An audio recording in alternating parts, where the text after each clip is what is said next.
So can you give us any logical reasons why we should cover the head and grow the beard? As far as covering the head is concerned, growing the beard, as I said, growing the beard is commandment of the Prophet, so we have to do it. Covering the head is sunnah of the Prophet, you do it. That's the main reason. But if people want logical reason why they should do it, there is a saying that if the label shows your intent, wear it. And I've given a talk on this complete topic with the question answer more than 3 hours, which I don't intend doing now. I'll just say in a nutshell. The saying that if the label shows your intent, wear it.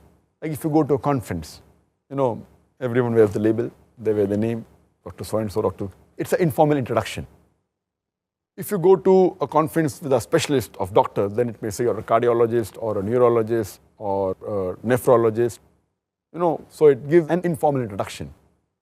So similarly, wearing a cap or covering the head and sporting a beard is an informal introduction that you're a Muslim.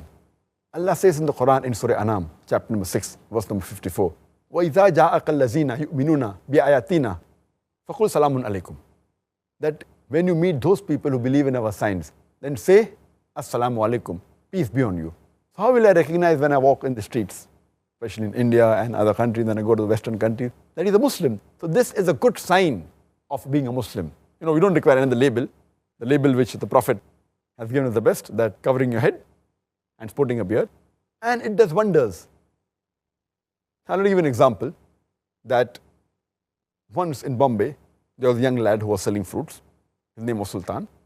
An elderly Muslim who was a very pious Muslim, used to offer 5 times salah, used to give zakat, used to fast in the month of Ramadan, had gone for Hajj. He comes to buy fruit from this hawker. And he tells to this young boy, Sultan, why didn't you wish me salams? So he said, Uncle, I thought you were a Hindu. Imagine a Muslim calling this elderly man a mushrik. It's the biggest abuse you can give to this person. This person was a very pious person, but didn't have a beard, didn't cover his head. Who's to blame? Is the elderly gentleman to blame or the young lad for calling him a mushrik? Who's to blame? But naturally, the elderly gentleman, he could not recognize him. Therefore, if the label shows your intent, you should wear it. And you can give several such examples. For example, it has various benefits. If you're traveling in a bus or traveling in a train, and if there is a Muslim sister who's doing hijab, there are times in a non-Muslim country where somebody may tease her. But if there are 10 Muslims who don't know each other, each of them wearing a cap, a kufi, or sporting a beard, and they are sitting in the bus, the non-Muslim will think 10 times before teasing the Muslim girl. Oh, if I tease Muslim girl, these 10 Muslims will pounce on me. Even those 10 Muslims may be very feeble, may be old, but yet he gets scared. So that's the reason it is good that he should wear the label, because it shows your intent. For example, if there's a doctor, he's proud to put the name doctor before his name because he's proud to be a doctor. In his car, there is a sign of a cross, a red cross indicating that he's a doctor. In emergency, if you have any problem on the street, you stop the car. Similarly, if any human being has a problem and wants help, and if he sees a Muslim who has a label, a cap and a beard, he will ask him for help. He'll guide him to the truth.